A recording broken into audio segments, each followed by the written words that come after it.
Could you please repeat the question again? Okay. Could you please repeat the question again?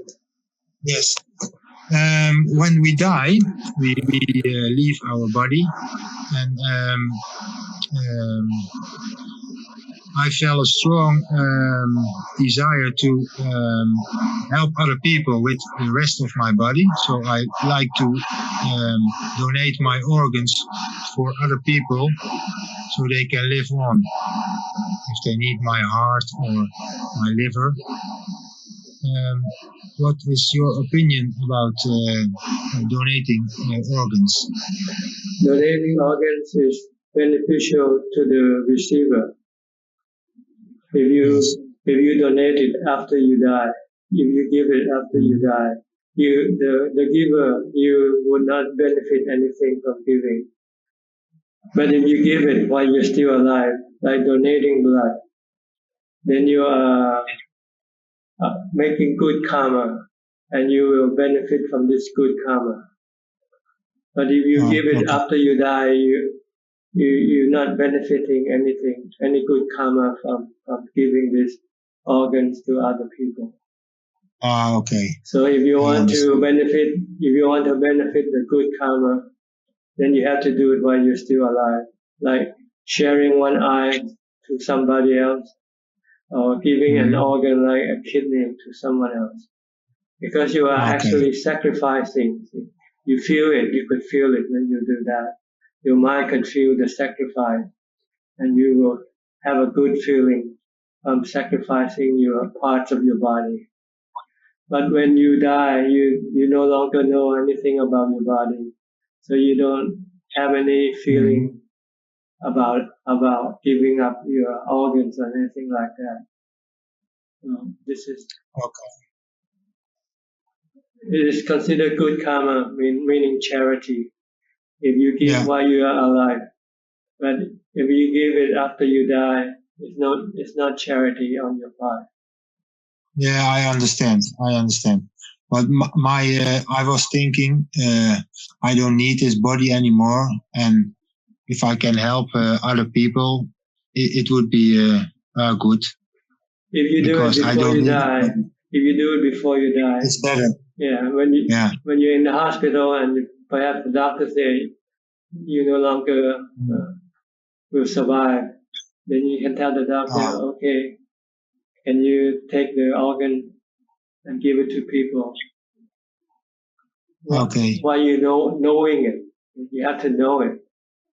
Yeah. That you have given something, especially part of your body. Okay. Clear. Yes. Okay. Where are you from? You say Holland. Which part of Holland? From the Netherlands. Yes. From Amsterdam or Den Haag? No, 's-Hertogenbosch. It's near Eindhoven. Eindhoven. Yeah, nearby 's-Hertogenbosch. It's a city not so big, but also not so small. It's the capital of our province. I see. Yes. Okay. How did you come across this page? Do you visit this page regularly? Yes, I do. I see. I watch your videos. I try to come online at this time because I want to see if I could meet different type of people, because this is quite late in Thailand. It's about 2 o'clock in the morning. If I do this in the evening, I usually get people from Malaysia coming in. But this, I can maybe get people from Europe or America. So, yeah, I understand. Yes, in my country it's now 10 o'clock. 10 o'clock in the evening. Yeah. Now I'm going to sleep. Yeah. I must work tomorrow 5 o'clock, standing up and then work hard. I see. And what do you do? I work in a warehouse. I see. You're not under lockdown. You can go outside. No. I see. No, I have to work. What's no problem. I like to do the work. It's good to get some money in and we have a lot of work to do. So that's okay. And it's only till 3 o'clock. And then I'm going home and eat something. And then I meditate. I do anapanasati to make my concentration stronger. Yes. And in the evening I do reading some suttas. Yes. Where do you get your reading from? From the internet? Yeah, I have also a good Dutch teacher here. I see. I know him for a long time, since 1984. I started karate lessons with him. At that time, he was Theravada Buddhist, and I grew into the teachings. And I went with him in 1996 to India for a pilgrimage.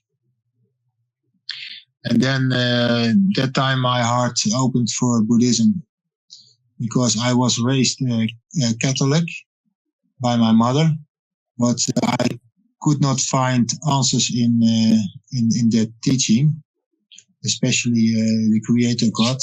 It was something I could not accept. And but when I read about the teachings of the Buddha, I knew in my heart this is the way to liberation, to enlightenment. Very good. Yes, from that time it's my life meditation. Good. Keep on doing it's the it. Goal. Yes. And I progress every day, and that's good. Now, can I say hello to the next person who just came in? Yes, I see Jai. Jai, how are you? Yeah, Ajahn, I'm great. Where are you from? From Malaysia, Ajahn. From Malaysia. You still up or you just got up? I still up because I have classes using UK timing, so I just finished my class and I saw the link, so I joined in. I see. Do you have any question?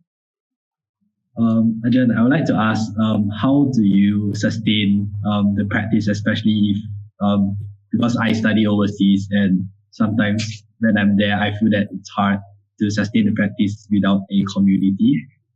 And how do you sustain the practice without going to a Buddhist center or temple? Well, you have to be close to the Buddha, Dhamma, and the Sangha. Not physically, but mentally. By continually study the teaching of the Buddha, or listening to Dhamma talks by the various teachers that can inspire you. See, like meeting us right now, like this.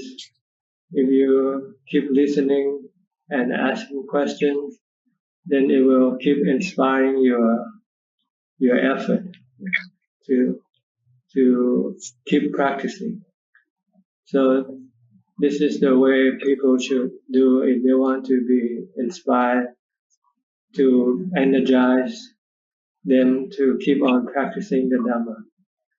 So you just have to be close to the Buddha teaching, his Dhamma teaching, or listening to some of the noble disciples teaching, or reading their books, for instance. And then I think you will then be energized. And if it's possible, if you can go stay with them temporarily, like a week from time to time, like going to a monastery and stay with monks, enlightened monks, noble disciple monks. Then you see how they live, how they practice. It will keep you inspired that way. Okay, let me go to the next person first. We'll come back to you later if you have any questions. Christine, how are you? Can you hear me, Christine? Oh, hi, Ajahn. It's such a pleasure to see you. Fine. How are you feeling? Good. Where are you from? I'm from Indiana in the United States. I see. Good. Yes. Indiana. Yeah. Are you surprised to see the posting welcome you to enter the meeting? Listen, I've been watching you for years, and I've learned so much from you. And I'm just so excited that I'm actually talking to you, because I know I'll never get to come see you. I'm 70 now, and I don't travel that much, but to watch you is the best thing ever. So I wanted to thank you for that. And the question, if I would ask you a question, is I'm somewhat confused, in fact, quite confused about, is it, how do you pronounce it, Vipassana or Vipassana? When you go into your contemplation, when you're finally at a calming state where your mind is quiet, do you just continue that, or are you actually, should I do insight while I'm meditating, or is it after I'm done meditating? After. It's a different type of work. When you meditate, you are calming your mind, resting your mind. And giving energy to your mind. So you don't want to do any work. You just want to keep the mind calm as long as possible. Because what you want from this meditation is what we call ubeka, which is the quality of the fourth jhana, meaning the mind become neutral.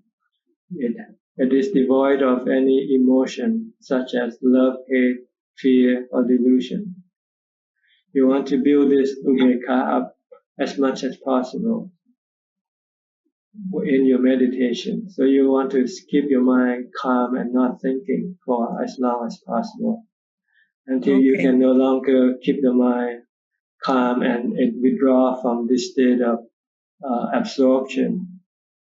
Then when you come out of meditation, then you can, if you want to, you can start the practice of vipassana by contemplating on the nature of things, the three characteristics nature of things, impermanence, causing suffering, and no self. In everything that you become involved or attached to, so that it then can teach your mind to let go of these things. So this is what you do after you come out of meditation. For years I've been trying to get someone to tell me that, and that's how I thought it was supposed to be, but it was never ever clear cut to me about it. So thank you. And I just wanted to tell you one other thing, and then I'll let you go. I have found, for me to get sati better, mindfulness much better, before I meditate, I find that if I listen to some Dhamma before, say 15, 20 minutes, and I do that, my meditations are so much better, because I think it just, the Dhamma, focuses me and calms me down and that. So I just wanted to share that with you. That's right. That's a good technique. If you could not listen to Dhamma talk, if you can recite some of the suttas, discourse, this is also work. It will help to calm your mind down. This is how I did it when I first started meditating. I recited 4 foundation of mindfulness, translated into English. I recited the whole sutta discourse, which took about 40 minutes or so. And after that, I can then continue on meditating, watching the breath. So this is a good technique. But besides this, you should also try to do is, when you're in your waking life, from the time you wake up, try to focus your mind on one thing at a time, on what you do. If you're brushing your teeth, keep focusing on just brushing your teeth. Don't let your mind go think about other things. Then you are developing mindfulness. And when you meditate, you'll find that you can sit comfortably and become calm easily. Yeah. So mindfulness is very important for your meditation. So mindfulness is such a cure for agitation. I used to be such an agitated person, and now I'm it's as melted as butter, as calm as butter, smooth as butter. That's good. Much better. Okay. May I Thank go you on to for the next talking to me. person? All right. You can continue on watching and listening. And if you have questions will. later on, we can come back to you later on. Okay. Okay. How are you, Kenneth? I think you just came in a couple of days ago, right? Yes, Ajahn, good evening. Yesterday I came into the Thai talk by mistake, so And you're back again. today I came again. Thank you. Okay. You want to introduce yourself? You said you were living in Switzerland, right? I remember Yes, you now. I think you're an architect, right? No, I'm an engineer. Engineer. Yeah. I remember something like that, either architect or engineer. And you are self-employed, I understand. No, I lecture at university. I see. Okay, then maybe a different person. Then. Maybe, anyway, yeah. So, what do you want to contribute today? I have a question regarding when sitting in meditation, if doing anapanasati, so I can focus on one point, like on the tip of the nose. So the meditation is focused at one point, and that's okay. But if I do the parikama and repeating the Bhutto, for example, Bhutto, Bhutto, Bhutto, I find it a bit difficult to be focused on, say, one point. So I ask myself, where is the Bhutto? And, is it somewhere in my body or outside? And I find it a bit more difficult to keep focused on one point. So my question is how to deal with that problem. If you use the mantra Bhutto Bhutto, then you just focus on the mantra itself. Don't focus on any parts of your body. Disregard everything and just keep focusing on the mantra itself. But if you want to mix, some people like to mix the mantra with the breath. Then when you breathe in, you recite Bhutto. When you breathe out, you recite Bhutto. So your focus has to be on the breathing in and out as the principal focus, with the mantra as the secondary focus, to calm your mind, to prevent your mind from go thinking about other things. These are techniques in which each individual have to choose for themselves. It's not necessary that everybody has to use the same technique here. Some people just prefer just the mantra alone. So they just keep focused on the mantra, Bhutto, Bhutto, Bhutto. Some people just want to use the breath alone. So they disregard the mantra altogether and just keep focusing at the tip of the nose. You don't need to follow the breath in or out. You don't need to control the breath.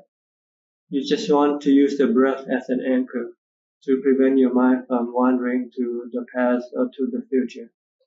You want to stay in the present, just to be aware and stop thinking. So you have to be careful or mindful that you are not thinking at the same time when you are focusing. You want to prevent your mind from thinking. But when you first start, it's like a tug of war. You want to focus, and then your mind still wants to think. What you do is ignore the thinking and just keep focusing on the breath. And sooner or later, you will be more focused, and then the thinking will disappear or stay behind in the back of your mind. And then your mind can then become calmer and calmer, and eventually become still. Okay. Okay. Thank you, Ajahn. Anybody else want to ask any question? About the stillness of the mind, is it good to say then that you are a passive watcher? Yes, you are a watcher. You're just watching. Yeah, you're just watching. Yeah. Without ideas, you see the things as they are. Right. Don't have any criticism. Don't try to say this is that or this. good or bad. You just want to have the bare awareness. Just to be like an observer without any critique, without any giving any emotional input to what you watch, to what you see. Because emotion usually hurts your mind more than help your mind. Because when you see something that you don't like, then you can have a negative emotion, negative feeling. But if you can control this with mindfulness, such as, like I said, if you could go into the fourth jhana, and when you come out, your mind will be neutral for a while, without any emotional reaction to the things you come into contact with. Then you can look at things clearly as they are, rather than as what you think they are. They are two different things. Yeah. So you need first to meditate, to calm your mind, to make your mind become emotionally neutral. Then you can then look at things as the way they are. And there are things that the mind doesn't like to look if the mind is not neutral. The negative side of life, such as aging, sickness, and death. But if your mind has this neutral state without any emotion, then it can look at things without having any negative reaction. You need to contemplate on this truth of aging, sickness, and death until your mind become one with this truth. See? Then when things happen to the body, your mind can let go of the body. It will not be affected by the truth of the body, such as impermanence. The body will one day has to return back to its original source, which is the four elements, the earth, water, fire, and wind, that combines to form this body. So you have to also contemplate the anatta nature of the body. There is no self in the body. The mind is a separate entity who comes into possession of this body, that's all, through the connection of the sensual organs. The mind has this vijnana, the five vijnanas in the five khandhas, that connect to the eyes, ears, nose, tongue, and body in order to receive the sensory perception that comes through the five organs. This is how the mind uses the body. The mind has this sensual desire to gratify itself with the five sensual objects. So it uses the body as the medium or the instrument. Yeah. But this relationship only lasts until the body dies. Breaks. So the mind then will be separate from the body. So you have to teach the mind that the mind is not the body, and that the body will one day has to come to an end. Then the mind will then gradually learn to accept this truth. When you start to have this negative rejection of this truth, it means your mind has become not neutral emotionally. So it's time for you to meditate again, to bring the mind back to a neutral state again, before you can think correctly again. Okay. So you need to regularly meditate to calm your mind. After you calm your mind, you feel that your mind is refreshed, strong, and seem to be ready to face anything. Mm-hmm. Yes. All right. Yes, right. This is the practice of samatha and vipassana bhavana. They take turn. They don't do at the same time. When you do samatha bhavana, you just keep concentrating on one object to calm your mind, to make your mind become still.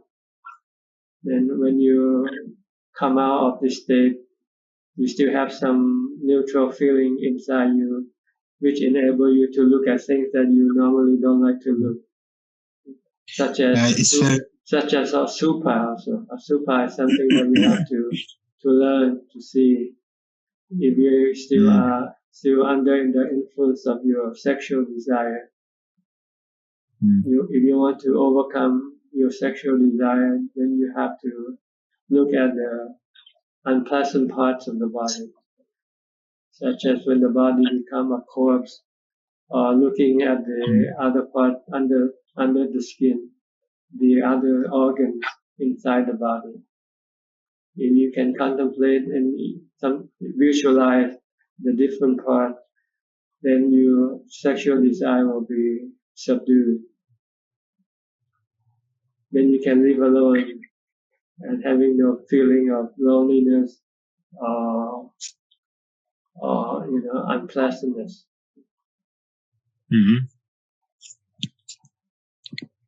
So you need first to calm your mind, to enable your mind to have the ability to look at the unpleasant parts of life. The mind normally, when it's not calm, not neutral, it is under the influence of the defilements, love, hate, and delusion.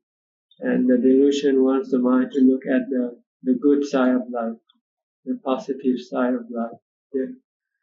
So it is completely ignorant of the other side of life. So when things flip over, the mind could not handle the negative side of life, such as aging, sickness, or death, or separation from your loved ones, for instance. So you need to teach the mind so that the mind will try to learn to accept this truth. When it does, when things happen, then the mind will just remain calm and not feeling any bad feeling arises. Okay. So what you need to contemplate on is the impermanent nature of everything, people and things, other people's body and your body also. And things, everything, your possession, whatever you have, one day you have to lose them all. And we never know when we're gonna lose them. Like right now, a lot of people lose their jobs. And they feel terrible because they haven't thought about it before. Had they thought about it before, then they might make some preparation. And when things really happen, then they are not off guard, and they would not feel bad because they knew beforehand that this is gonna happen. So this is what we have to learn to teach the mind to prepare for the inevitable things that will happen in life. Okay. Yes, we must prepare for losing everything. Yes. And besides, they don't belong to us anyway. We are the mind. Yes. We are not the body. Yes. But our delusion, our misunderstanding made us think that the body is us and everything else that we possess belong to us. When in fact they are just our temporary possession. Our real possession I understand is the mind everything itself. outside. Yeah, everything outside and inside, nothing is mine. But I have a little problem with recognizing neutral feelings. Bad feelings I recognize, and good feelings also. But the neutral feelings, it's very subtle, and that's for me a problem. Actually, the neutral feelings really has no problem because it doesn't affect you one way or the other. Well, I'm not a yo-yo this way, but but I understand. But the thing that really causes problem is the bad feelings, because when we have bad feelings, we reacted in the wrong way. We want to get rid of the bad feeling, and when we couldn't get rid of the bad feeling, we feel worse than before. So this is what we have to learn, to accept feeling as they are. Feeling also changes from positive to negative, and then come back to neutral. They keep changing, and they are not under your control. They are also anatta. Anatta meaning they are not under anybody's control. They are parts of nature, like the weather. We cannot control them. So what you have to do is to learn to live with them. So when we have bad feeling, either from the body, getting sick, for instance, like you got fever, you just have to train your mind just to be neutral and just to be aware and not to react to the bad feeling of the body, the fever, by wanting to get rid of it. Because when you have this desire, you're creating another bad feeling in your mind called dukkha, or suffering. This is the dukkha of the Four Noble Truths. The bad feeling that arises from your cravings or desire for things to be according to what you want. But sometimes you cannot do that.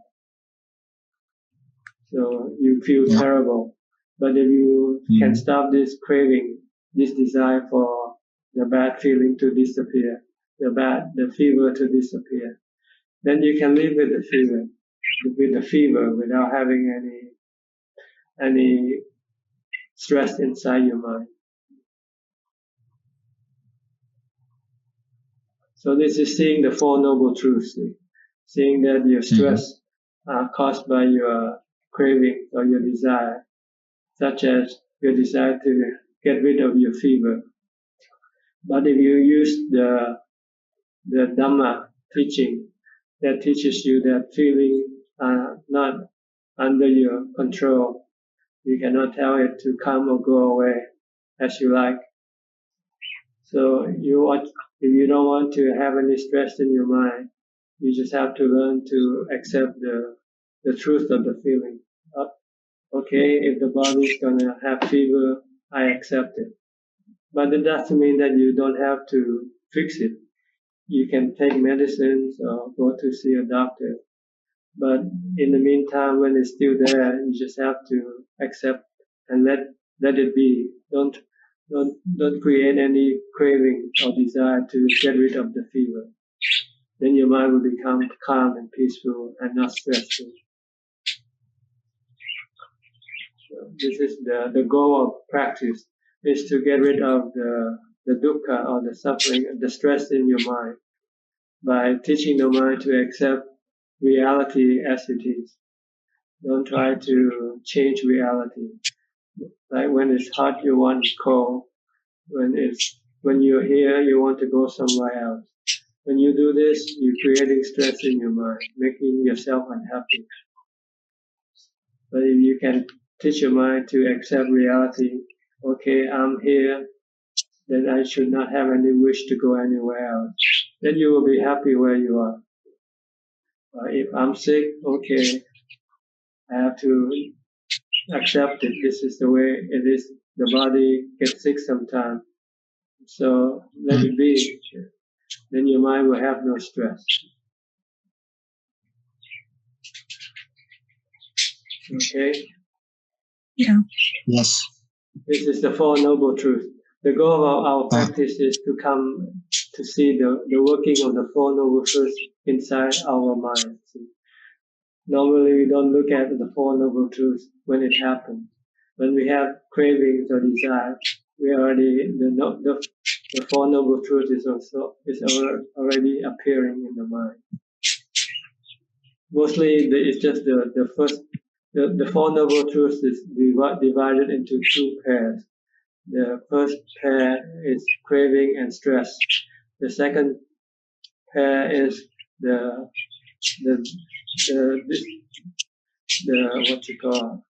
end of stress, creating by having the right attitude, which is the path to have wisdom and samadhi, to see that things are impermanent and you have to just accept them for what they are.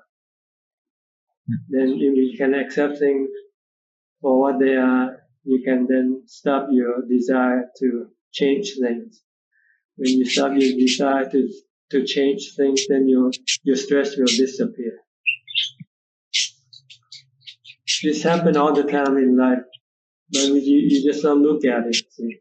When things don't go according to what you want, you try to change things because you are not happy with things as they are.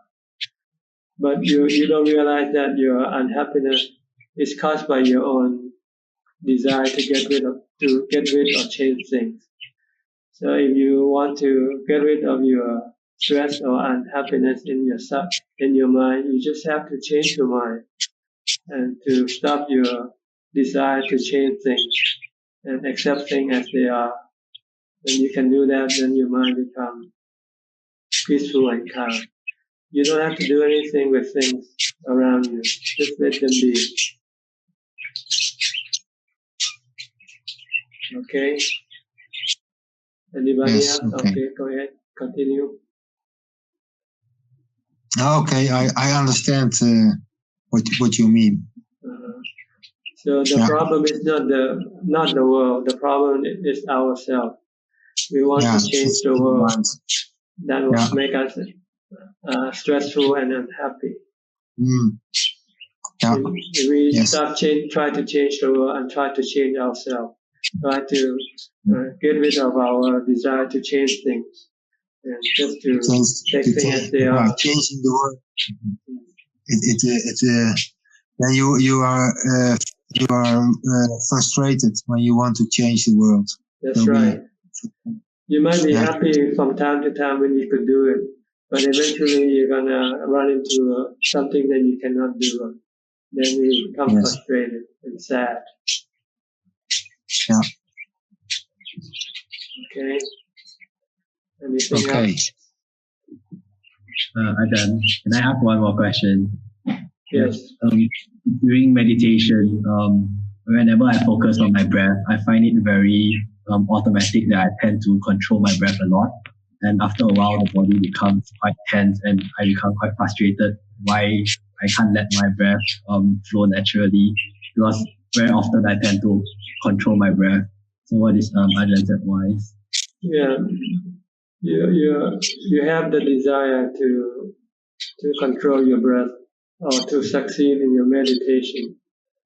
When you do this, you're creating stress in your mind.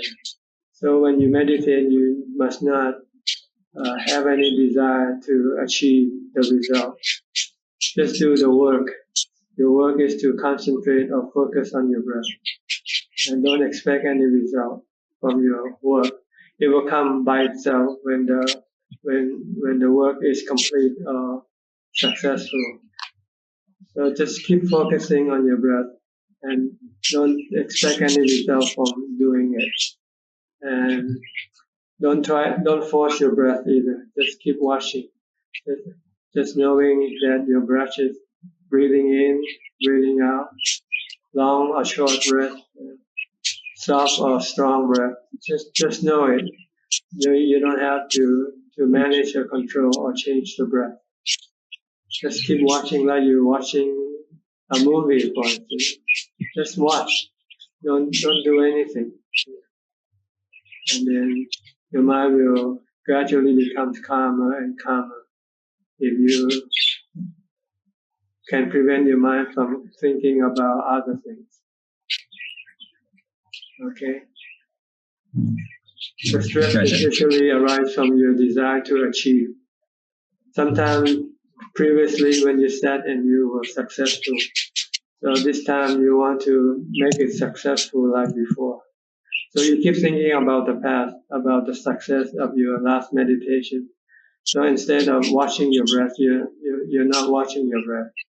So you become frustrated after a while because then you ask, how come my mind is not calm like before? That's because you're not working. You're not doing the work of watching your breath. You just keeping wishing for the result to happen, right? Without doing the work. So when you meditate, you have to forget about the past or the future. Just stay in the present. Stay with the breath.